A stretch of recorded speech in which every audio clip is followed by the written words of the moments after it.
Morning all. We'll just give everybody a couple minutes to filter in since we had some technical difficulties, and we'll shoot to get started in just about 1 minute.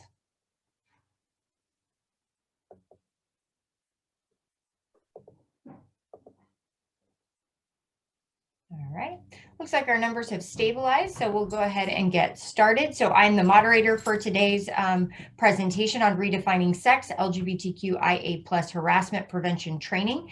My name is Dr. Emily Mitchell, and I serve as the lead planner for the CCC LGBTQ+ Summit, and I'm going to popcorn it to my colleagues to introduce themselves and tell us their title. So Greg, to you first. Morning, everyone. Greg Smith, Vice Chancellor of Human Resources at the San Diego Community College District, and very excited to be with you this morning. Thank you. Flavio. Hi, everyone. My name is Flavio Medina Martin. I am the Director of Diversity and Inclusion at College of the Canyons, and I am just excited to be here at this virtual summit. Thank you for having us. Cindy. Good morning, everyone. My name is Cindy Viscachel. I'm the Vice Chancellor of Human Resources at the South Orange County Community College District, and also happy to be here. And Jake. Good morning. Good morning. Jake Knapp, General Counsel at the Los Rios Community College District, and again, very excited to be here with you all. Okay. All right. Thank you.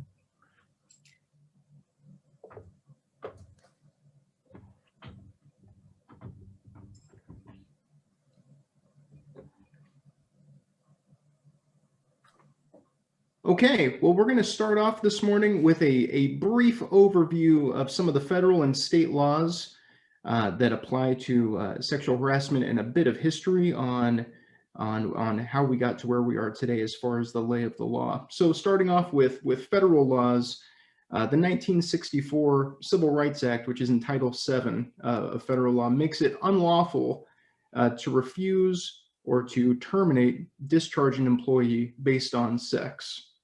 It is also unlawful to take adverse employment action against an employee or deprive of an individual of employment opportunities based on sex. So that's been in federal law for quite some time. Next slide, please, Greg. Importantly, just last year, I'm sure many of you are familiar with the Bostock decision. This was the U.S. Supreme Court issued this decision in June of 2020. And Justice Gorsuch, a Trump appointee, actually wrote the opinion for the majority. And in Bostock, the majority opinion was a 6-3 ruling that held that the 1964 Civil Rights Act protects gay, lesbian, and transgender employees from discrimination based on sex. Gorsuch wrote for the majority that it is, quote, impossible to discriminate against a person for being homosexual or transgender without discriminating based on sex. So as it's noted here on the slide, the court reached this holding just based on the plain text of Title VII under federal law, the Civil Rights Act, and made it very clear that any discrimination based on those characteristics would be discrimination based on sex. So that was a major landmark case from the Supreme Court, because before the Bostock decision, just last year, again, nearly half of the states in the U.S. had no legal protection for LGBTQ employees. And now it's been made abundantly clear that federal law protects employees in those states from firing and other adverse employment actions made on the basis of their sexual orientation or gender identity. Now, we're very fortunate in California, next slide, please. Very fortunate in California that we've had much broader protections for quite some time. The Fair Employment and Housing Act of 1959 has similar language, makes it, this again is in California, and it's unlawful employment practice for an employer based on, and here's the list of protected characteristics that includes sex, but also in California, we specifically include not only sex, but gender, gender identity, gender expression, and sexual orientation as protected classes under state law. And it's unlawful for any employer, because of an employee's protected status, to harass an employee or an applicant or a volunteer or anyone providing services pursuant to a contract. So again, much broader protections under state law in California. Next slide, please, Greg. So also the liability for folks who violate California state laws is broader. Again, much broader protections in our state. An employer may be responsible for the acts of non-employees if the employer knows or should have known about the harassing conduct and fails to take action. Employers are affirmatively required to take reasonable steps to prevent harassment from occurring. There's personal liability for folks who violate some of these legal protections. And then the final bullet here on this slide, again, making it very clear, harassment because of sex includes sexual harassment, gender harassment, and harassment based on all of the other characteristics we've discussed. And sexually harassing conduct does not need to be motivated by sexual desire. Next slide. Now, more recent revisions to FEHA in California have made it clear that employers have an obligation to provide training to employees on state sexual harassment requirements, including all of the provisions that we just discussed related to LGBTQ employees. So in 2005, there was a requirement put into play that made it so that employers who employ more than 50 employees have to provide managers and supervisors with training every other year. I'm sure many of you are familiar with the state required sexual harassment trainings that you've had to take in various employment roles. In 2015, the training requirement was updated to include addressing abusive conduct as a form of harassment. And again, this is just to show the way that the law has evolved over time, specific to training requirements under FEHA. In 2018, importantly, SB 396 made it clear that training had to be updated to address sexual harassment based on gender identity, gender expression, and sexual orientation. So again, the training requirements coming into line with the legal protections afforded under California law. Next slide. And again, the law continues to evolve in a positive way to provide protections and training. In 2020, this training was expanded to be required not just for managers and supervisors, but for all workers. And so now there needs to be broad training for all employees in the state of California based on sexual harassment requirements and obligations, which includes all of the protections afforded to LGBTQ employees. And with that, that is a brief summary of applicable laws, and I will hand it over to Greg. Thank you, Jake. And so what you see in kind of the legal evolution here is that there's this tension in the law where at the federal level, we just clearly haven't reached the point where Congress is willing to directly address issues that are impacting our LGBTQIA+ communities around harassment. And the state of California, fortunately, has been.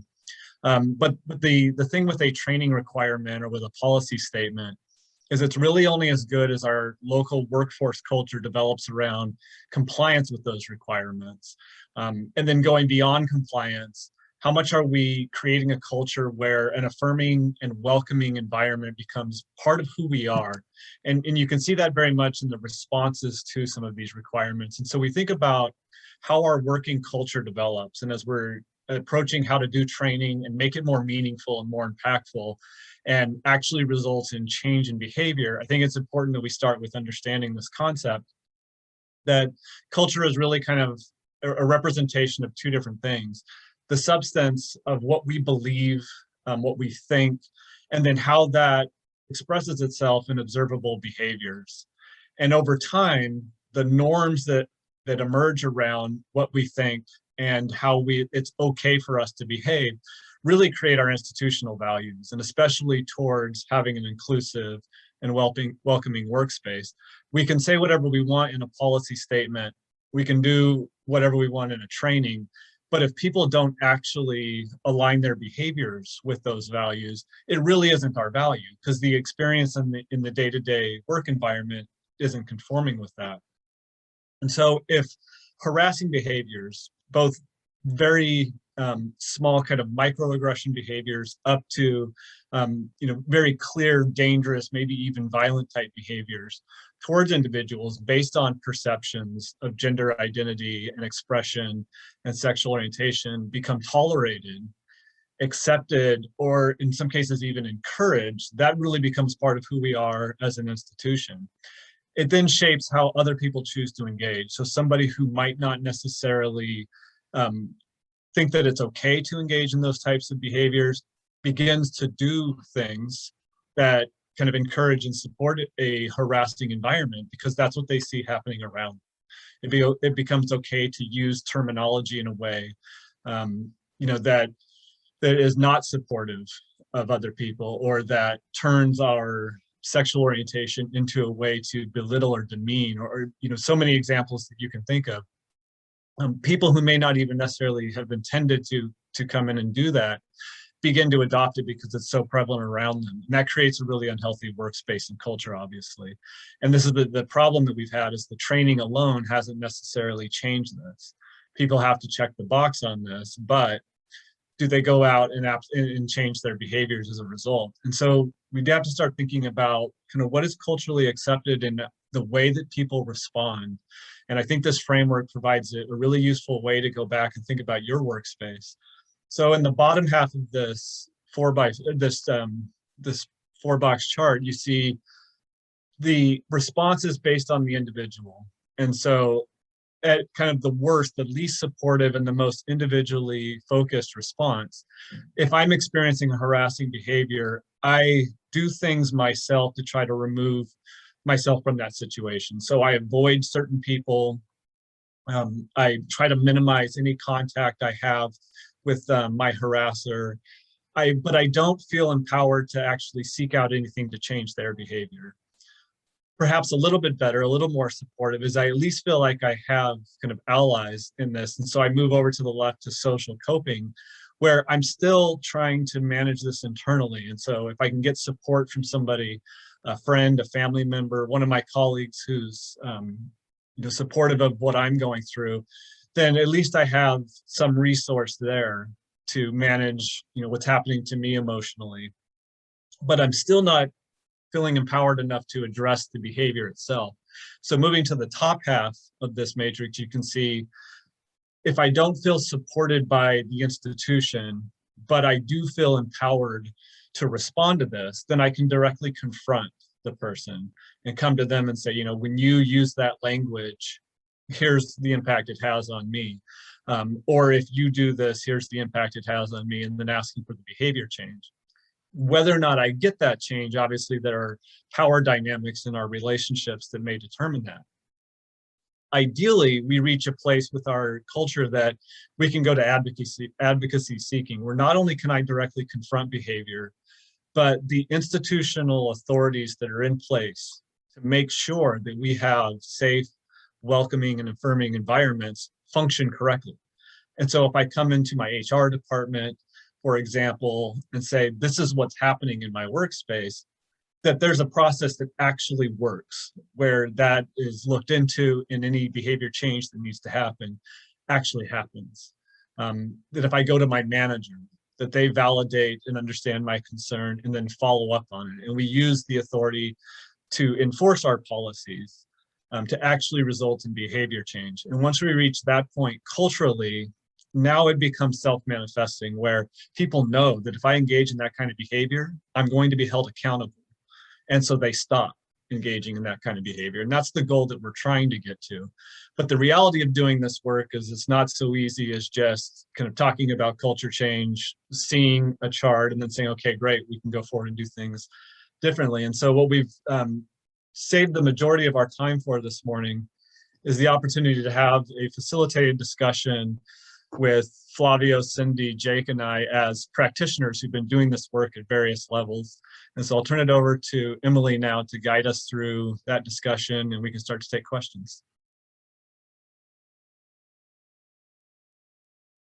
I'm perpetually muting and unmuting myself. I apologize. So thank you for turning that over and for a fantastic presentation. So we sort of developed some of these questions in community together with one another to allow us to kind of dig a little deeper into some of that information that we talked about today. So the first sort of question we're going to think about and talk about is, in thinking about your own experiences as an individual and or as an HR professional, can you talk about experiences that were either welcoming and affirming or not to LGBTQ plus folks? And Cindy's going to take the lead on this question. Well, thanks, Emily. Yes, I would like to answer this question because when I was 29 years old, I had been working for Orange County Superior Court for 7 years. I was a manager of traffic and minor offenses, and the court had made clear that I had a future in administration at the Superior Court. However, for the 7 years I was there, I never felt comfortable revealing my sexual orientation at the court system because I felt as though it was a very conservative environment based upon comments I had heard. And even though they were getting ready to put forward a training for judges and administrators and employees on issues like DEI, I felt as though I just could not bring my full self to work every day. And ultimately, after 7 years, I decided to leave the courts.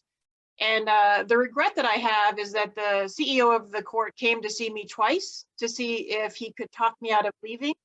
And my regret was that I had enough influence in the court at the time that I could have and should have told him why I felt that I was not comfortable at the court and I considered myself to be an asset and that I did not want to continue working for an organization that I felt did not support me as a human and as a professional. And that I take that with me now into every position I have. And as a Vice Chancellor of Human Resources, I have the ability now to look at and examine how we can create more inclusive and accepting cultures and environments for our employees. Thank you. Thank you, Cindy. Does anybody else want to talk a little bit more about that, or we can move on to the next question? I can take that one too on Dr. Mitchell. Thank you again for having us. Feeding off of Dr. Viscachel's response, I think becoming an active participant within the LGBTQ community and an employee of the community college system, for me individually, it's also, it's always helped that when you start seeing, the safe zone trainings, this is a safe space or safe area in offices. It is extremely welcoming. And if we learned over the years, what is the best way to invoke creativity and create a forms of expression and welcoming is to have that space available for our students and for our employees and making them feel welcome. That's going to allow them to grow and flourish individually, to be themselves, be who they are, and grow upon that built-in welcoming environment that we all share. I think that's super, super important that Dr. Viscachel mentioned, because if at any point, if another lesson that we've learned along the way is whenever we do not feel safe and we don't feel like you're welcomed, what's the next thing that's going to come to our mind? It's like, well, you know what? There are a lot of employment places. There's a lot of schools out there that do advocate for our LGBTQIA campus community members. There are other places that I'm going to just get up and go. And so I think it's really important for all of us to think about that in any kind of lens that we have, whether we are a classified employee, whether we are part of ASG, we're part of the student government body, that we have this infused lens that when we look at our LGBTQIA community, whether they're employees or they are students, it's a campus culture, that we have this open mindset, that we offer a welcoming space for everyone on campus is extremely important for the success of not just individuals, but for the community and the college that you attend. Thank you. And that really leads nicely into our next question, Flavio, that you were going to take the lead on, which are, what are some of the best practices for HR professionals in responding to incidences of bias or discrimination toward LGBTQ+ or employees? Yeah, thank you so much. So I have a whole string of ideas and thoughts and implementation that we look at. So going back to what Greg was talking about earlier is infusing a culture of welcomeness. And how does that take place? So you've got all these different facets coming into the campus community through our employee groups and through our student groups. One, I'm thinking, within our academic and classified managers, it's constant within the training prompts. It's important that we emphasize, number one, that within the dynamics of our academic and workplace environments, then you've got all these government laws that are applicable to our campus communities. It's important that you talk about the impact. If you are being the person who is facilitating these discussions, talk about the impact of a toxic workplace environment. Talk about the impact of a toxic academic environment. Decipher who are the supervisors, and the non-supervisors, and what is a layer of accountability that comes along with those titles. You don't have to be deemed a supervisor in terms of how SB 1343, because this is the session that we're talking about, a supervisor doesn't necessarily need to be hierarchical within a management capacity. You could be a classified position who oversees college assistants. You could be a faculty member who oversees the designation of a schedule of an adjunct workload. So these are all supervisory. If you have some kind of influence, there's a higher level of accountability. So within your training prompts, it's important to make sure that you emphasize the roles of these positions. For HR professionals too, who administer the equal employment opportunity trainings, we have to cover by law federal and state laws. So I would recommend that you emphasize, as Mr. Knapp talked about, emphasizing sexual orientation, gender expression, and gender identity during those specific sections, even if you have to create a different slide, so that we talk about those and emphasize the why. One of my favorite people that I look up to is our fellow panel member, Greg Smith, where we often talk about compliance, where after a while we forget the why. We forget the who, and we forget the impact. So it's important for us to talk about the impact and why these laws are in place. When we talk about our employee groups, classified faculty and management, if you are part of a professional development landscapes, then you have a role and you have a voice within these committees to talk about microaggressions and talk about our unconscious and conscious biases, and emphasize and highlight trainings within state recognized protected classes, creating bridges and going from compliance to actually culture related trainings and infusing these and try to, and it's a mindset and it's a transition that we all have taken. When we look at these compliance trainings and making it embedded within our culture, highlight specific trainings that are applicable to the LGBTQIA. Develop a series on your campuses. Start with like a 4-part series or a 3-part series, like LGBTQIA Definitions 101, the history of LGBTQIA, a panel discussion with some students and our staff, and another session, where do we go from here? How are you as an institution serving as a platform of resources and a welcoming community? Talking about it, how are you actually infusing that sense or that notion of welcoming? And again, we often talk about campus culture and we can't talk about that enough. Committee work. If you are all part of committees, infuse these sessions within your committee talks. Set yourself up on an agenda. Look at the dean's session, at the dean's meetings, look at departmental meetings, look at your own individual departments so that you're able to infuse these training sessions and highlighting, excuse me for just a bit, highlight that you've been safe zone trained. That is going to be a welcoming environment. Sorry if you can't really see it too. Highlight days throughout the year.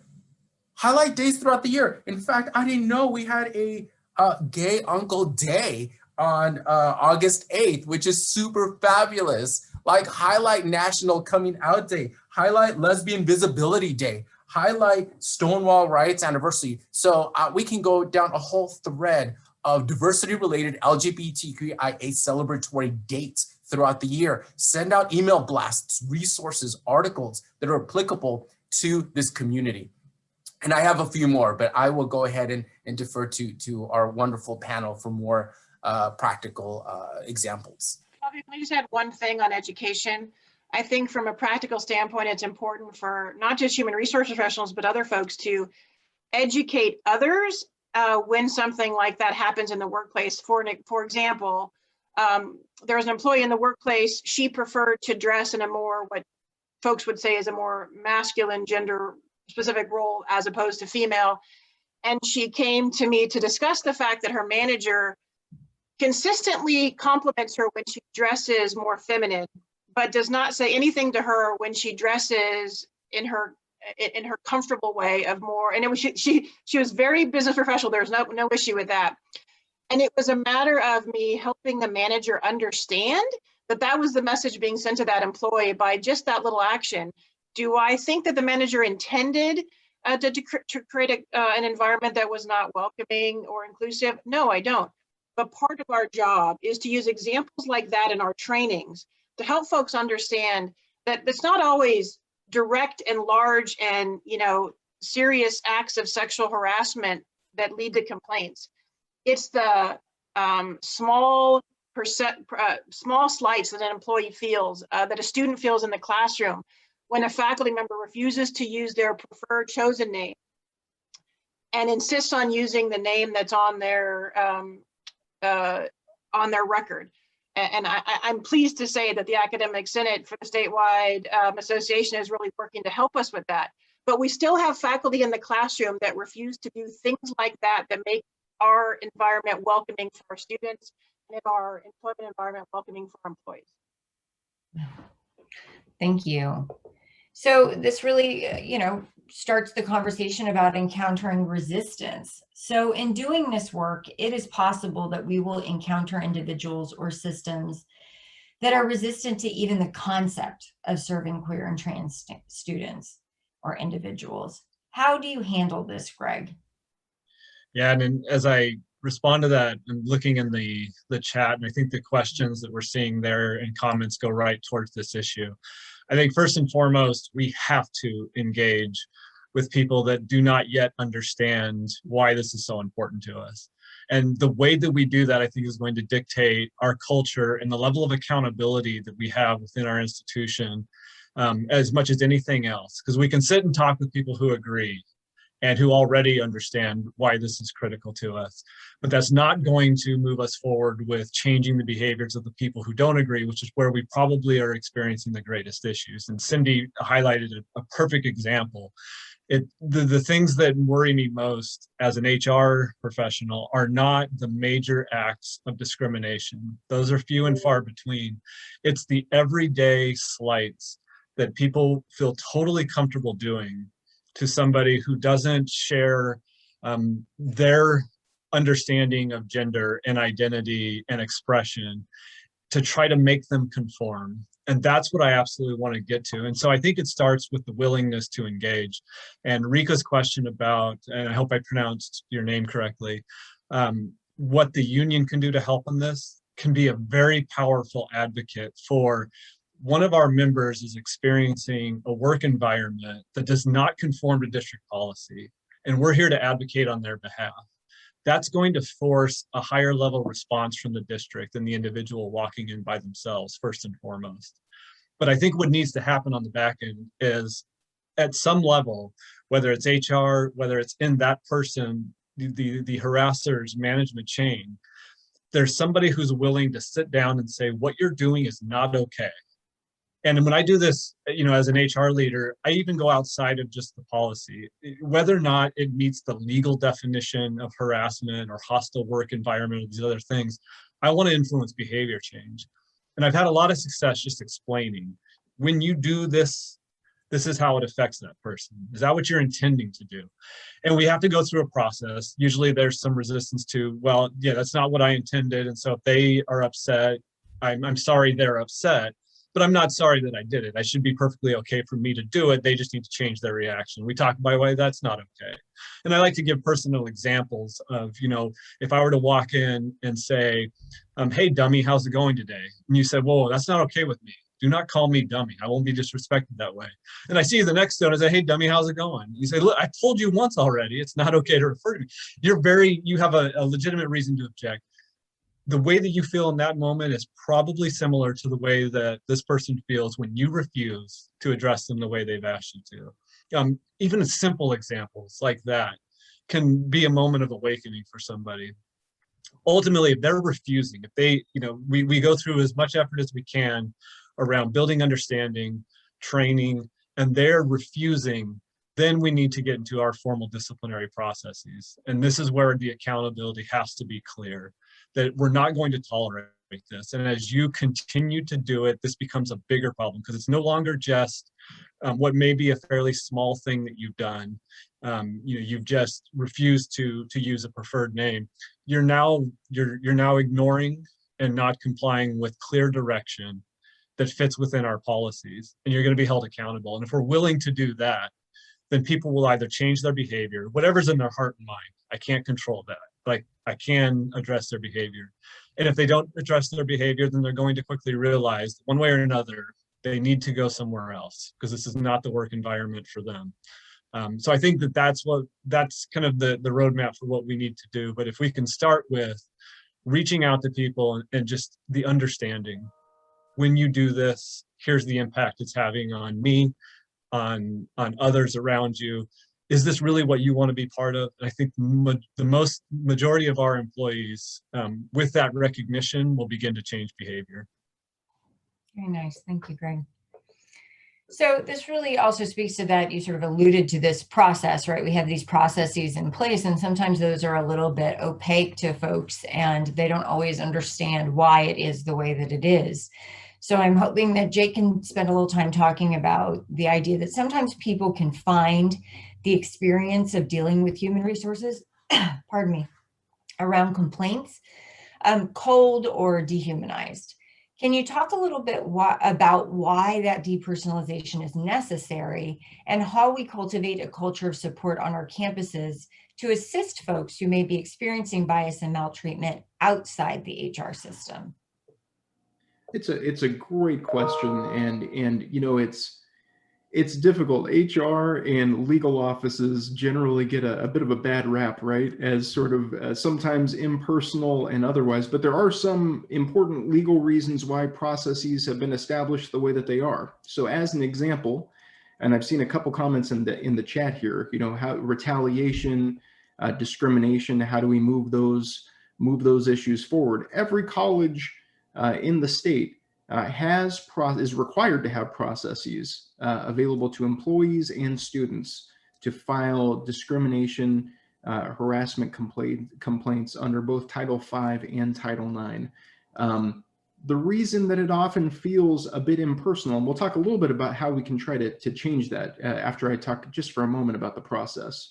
The reason that it feels impersonal often for someone who is filing a complaint is because we have to respect the due process rights of everyone involved when a complaint is lodged, because oftentimes complaints have merit, and sometimes a complaint is filed that doesn't have any at all. And so what your HR professionals will do at your college is when a complaint comes in the door, and we'll use Title V as an example, there are a series of steps that your college has to take to investigate the facts of the complaint, to provide you, the complainant, with notice as to what the results of that investigation were, and your opportunity to appeal the decision of your college once it's made related to your complaint to your board of trustees.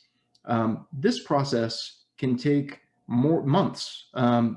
Generally speaking, 90 days is what a college has to investigate a complaint, and it can be extended months longer. And some investigations are very complicated and genuinely take a very long time to interview witnesses, gather information and evidence. The problem is, as a complainant, you're often the first person who's interviewed in a complaint because you're the one bringing forward the charge.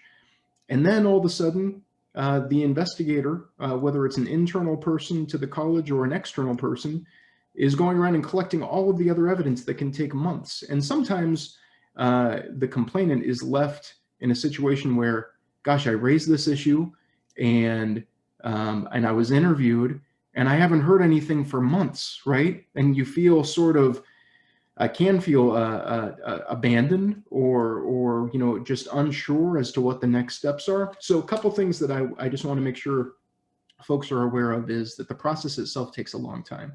And I do think that that our equity officers at our colleges and HR professionals generally can do and need to do a better job of setting expectations and parameters at the front end when a complaint is filed, so that folks understand what the process is, how long it can take, and what the steps are. But it can be a very long process. HR also can't take sides, while the investigation is ongoing. Obviously, the whole point of having an investigation, an impartial investigation, is to find out what the facts are, and if any of the districts or states' processes or rules have been violated. So, you won't have often extra contact with HR folks who may be involved in the investigation, because it could make it give an appearance that HR is taking sides at the front end. So what can we do? What can we do to make it so that these sort of structured processes that are fact-finding and important, right? It's important that we find out what the facts are, and all of these, I think we can agree, before action can be taken. What can we do to make it so that the processes are more conducive to, restorative justice at times, more informal processes? The law allows for more informal processes when a complaint is filed, and your equity officers at your campuses should be taking in mind what a complainant's desires are at the front end. So a complaint is filed, and oftentimes, I know at Los Rios, we will sit down with a complainant and say, what are we at the end of the day, what would you like to see happen if this complaint is substantiated by an investigation? What's the end result here? And if it turns out that what a complainant wants is like, I just want someone to take responsibility, I'd like an apology, something like that. Oftentimes we can ask a complainant if they would like to engage in a more informal process and not go through the formal investigation, which again, nothing wrong with a formal investigation, and at times it is the most appropriate thing to do. But sometimes we can resolve these things in a more informal manner, and so those options should be presented when a complainant brings something forward. And the informal process can lean more heavily toward restorative justice. The other thing that I would mention is that there's a state law in California where the legislature requested that each community college district, this was AB 620, requested that each community college district designate an employee at each of its respective campuses as a point of contact for the needs of lesbian, gay, bisexual, and transgender faculty, staff, and students. So if your college hasn't done that, again, this is AB 620, it's something that you can bring forward. And again, I think a useful role for whoever is designated at your college in this position is if there's a complaint that arises, and this individual can be designated to play a supportive role, talk to the individual who filed the complaint and sort of be a support structure as it moves forward. So sorry, that was a bit wordy, but really what I want to get across is that there are really formal processes in place that are required by state law and regulation, but we do have opportunities to resolve things in a more informal manner as well, and sometimes that's more appropriate. Anything that the rest of the panel wants to chime in on that? Just add, Jake, to the extent that we as the HR professional or as the investigative arm can explain our role and set expectations right from the start can really help. And for everybody that's in attendance, to the degree that you now kind of understand, there's a role that HR is going to have to play as a neutral party, providing due process to everyone, to help support your colleagues and say, understand when you go in to talk to HR, this is the perspective that they're coming from. It's not meant to discredit or to devalue your concern. It's because they have an obligation under the laws and the policies to enforce things a certain way. But all the support we can provide around setting those appropriate expectations, I think, can really help demystify the process and take some of that cold, dehumanized aspects out. Well, in our last minute together, I just want to thank all of the panelists for all of this information. I know there was a lot of good discussion in the chat, and just remember that all of those will be part of the recordings as well, and those chats are available. You can always reach out to the folks who are the panelists. You can find them on the Summit app. Thank you all for your time and for your service, and I hope you have a wonderful rest of your day.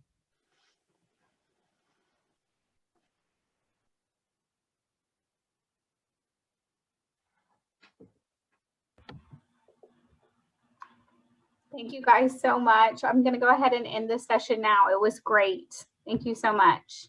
Thank you. Bye, everyone. Bye.